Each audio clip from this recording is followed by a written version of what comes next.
Ladies and gentlemen, here's what I need you to realize is that in spite of what it is that you witness on CNN and MSNBC and Fox News, 95% of airplane crashes, hear me, produces survivors. You didn't know that 95% of airplanes that crash, there is somebody that walks away with their life intact.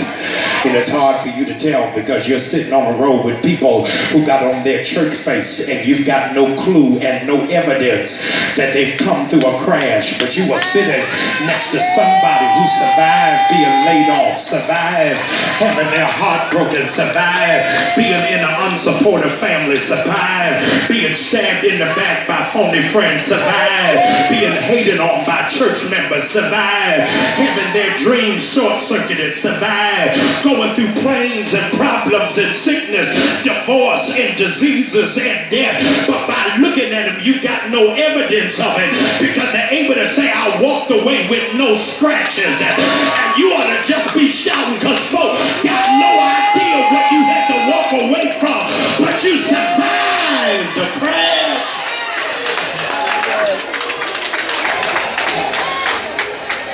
The FAA, ladies and gentlemen, has in fact recently released a publication that is now in circulation of what to do so that you can survive a plane crash.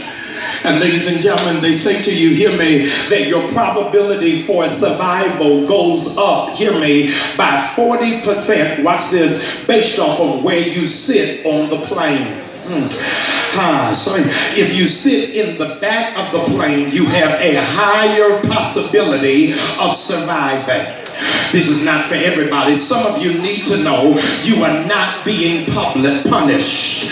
Some of you need to know God has placed you in the back because he was trying to protect you. He didn't want you seen and up front right now because he knew you were not prepared for the attack.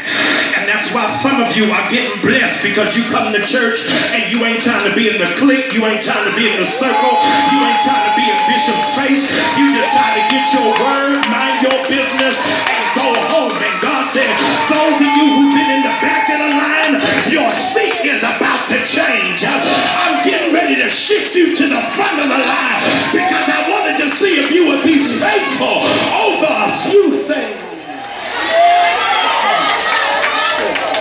It all depends on where you sit on the plane. Ladies and gentlemen, the stewardess comes and makes the announcement before the aircraft takes off. She says, watch this, in the unlikely event of an emergency landing. That's a code word for crash. In an unlikely event of an emergency landing, watch this, an oxygen mask will in fact drop from the ceiling. Apply it to yourself before you try to assist anybody else. This is just for 200 radical worshipers. God told me to tell you, in this season, I am giving you permission to be selfish. I am giving you season to take care of yourself.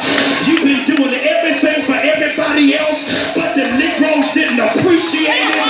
They didn't say thank you. You couldn't even sleep worried about them. You fasted and they eating. God said in this season, buy the shoes, touch your water. Take yourself on a trip.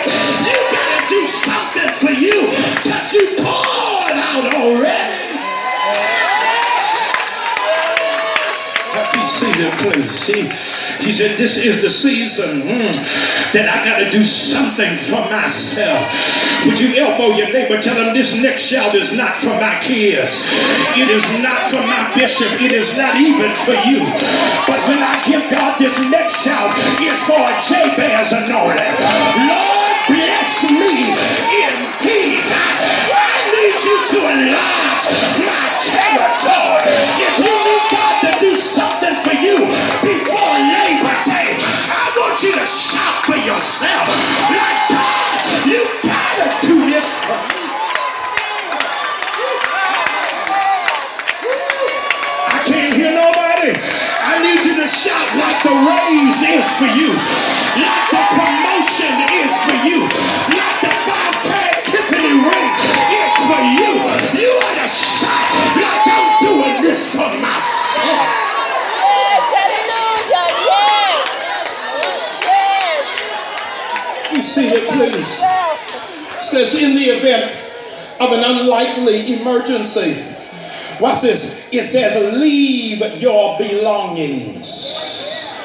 If there is a crash, do not try to find your bag. God help me in here. You can live without the bag, but you can't live without you. And the reason why the enemy is frustrated tonight is because he thought you could only shout when you got stuff.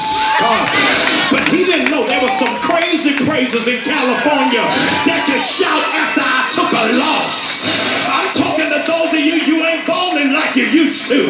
This has been a struggle for real, but you shout because the lights are still on,